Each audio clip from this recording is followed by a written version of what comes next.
네, 이번엔 수수님께서 문의를 주신 ABL 바이오와 함께 이야기를 나눠보겠습니다. 매수 가격은 34,200원, 비중은 15% 정도인데요. 앞으로의 주가 전망이 어떻게 될까요? 문의를 주셨습니다.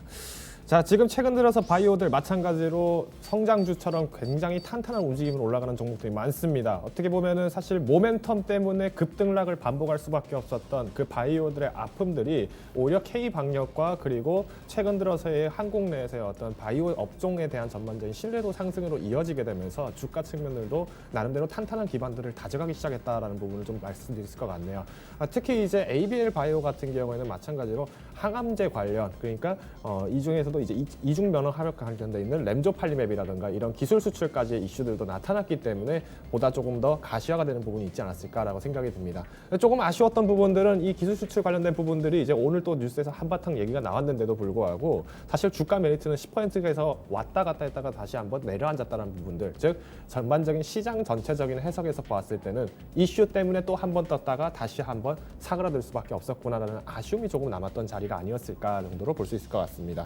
자, 그럼에도 불구하고 ABL 바이오 앞으로의 전망들은 조금 어떻게 보느냐라고 문의를 주셨는데요. 지금 매수 가격이 지금 아까 34,200원이라고 하신 거 보니까 이제 거의 장 마감에 이렇게 매수를 하셨을 가능성도 좀 없잖아 있다라는 느낌이 드네요. 자, 근데 한번 봅시다. 조금 차트를 길게 늘려보면은 여전히 지금 ABL 바이오 자체가 상장된 게 지금 2018년도밖에 되지 않아요. 그러니까 18년도 말에서 지금 겨우 지금 2년을 버티고 나는 상황에서 지금 주가가 다시 한번 이전의 고점을 달성했던 전년 고점 달성했던 부분으로 다시 터치 그리고 횡보를 하고 있다는 부분을 봤을 때는 한 번쯤 돌파를 할 만한 구간들이 나와줘야 되는데 여전히 시장이 어렵고, 그리고 그 시장의 대부분 특히 제약 바이오 쪽에서의 지금 현재 시장의 초점은 다 코로나 치료제 관련으로 몰려 있다는 거죠. 그러면 이런 부분들에서 앞으로의 잠재적 가능성을 보고 투자를 하신다. 특히 단기적 모멘텀보다는 오히려 좀 더 중장기적인 2상, 3상 이상까지 나오는 새로운 신약 개발까지도 바라보신다면 지금 시점도 충분하게 메리트 있는 구간이라고 저는 말씀드리겠습니다.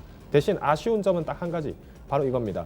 오늘 장에서도 결국엔 모멘텀 때문에 올랐다, 모멘텀 때문에 식었습니다. 자, 그러면 이제부터 또 상황들은 어떻게 되느냐? 모멘텀 없이 혹은 좀 더 장기적인 어떤 조명을 받지 못하는 상황에서는 주가는 또 한 번 계속 떨어지겠죠. 그래서 먼저는 이제 15% 비중이면 비중 자체는 굉장히 탄탄하고 안정적이라고 저는 판단을 하고 있습니다만은 우선은 이제 지금 최근에 어떤 기술주들 그리고 제약 바이오주들도 또 미국장에서의 어떤 소식과 연계가 돼서 흔들리는 움직임들이 다소 나타나고 있습니다. 그래서 올해 조금 단기간에서는 즉 이제 뭐 2달 내지 3달, 그러니까 미국의 대선이라든가 아니면 미중 무역 갈등의 어떤 문제점들, 그리고 내년까지 이어질 수 있는 중국의 창당 관련된 부분들까지도 보신다면은 단기간에 조정해서 우려가 되신다면은 현금 비중이 충분하게 있을 때만 오직 비중을 유지하셔라라고 저는 말씀을 드리고 싶고요. 오히려 현금 비중이 조금 무리하게 혹은 조금 빡빡하게 운용을 하고 계신다라고 하면은 저는 과감하게 비중 축소를 하시되 오히려 현금화에 대한 비중을 좀 더 높이시는 방안도 필요하다라고 제안을 드리겠습니다. 자, 그러면 이제 수급하고 한번 마무리를 지을 텐데요.